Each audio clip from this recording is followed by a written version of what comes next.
પીઠવા ઝાડ નજીક કપાસના ખેતરમાં બેઠેલ બાળકી પર વન્ય પ્રાણીનો હુમલો।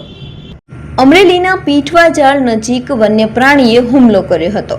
પીઠવા ઝાડ ગાવડકા રોડના સીમ વિસ્તારમાં હુમલાની ઘટના ઘટી હતી।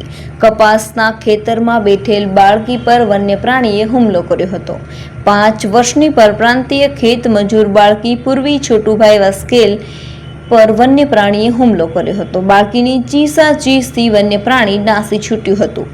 વન્ય પ્રાણીની ઈજાથી ઈજાગ્રસ્ત બાળકીને સારવાર માટે ખસેડાઈ હતી। હુમલાની ઘટનાની જાણ થતાં જ લીલિયા વન વિભાગના અધિકારીઓ તાત્કાલિક ઘટના સ્થળે પહોંચ્યા હતા અને વન વિભાગ દ્વારા વન્ય પ્રાણી અંગે તપાસ શરૂ કરી હતી। મારું ગામ પીઠવાજાળ છે, ભાવેશભાઈ વલ્લભભાઈ દેસાઈ। હાલ અત્યારે હું પીઠવાજાળ સરપંચ તરીકેની ફરજ બજાવું છું અને મારી વાડીએ મજૂર રહેતા હતા, બીજાની વાડીએ કપાસ વીણવા ગયા હતા તો ત્યાં છોકરાઓ રમતા હતા અને જંગલી પ્રાણીએ એને ઈજા પહોંચાડી છે અને 2-3 દિવસ ત્યાં એવા સમાચાર હતા કે અવારનવાર આટા મારે છે।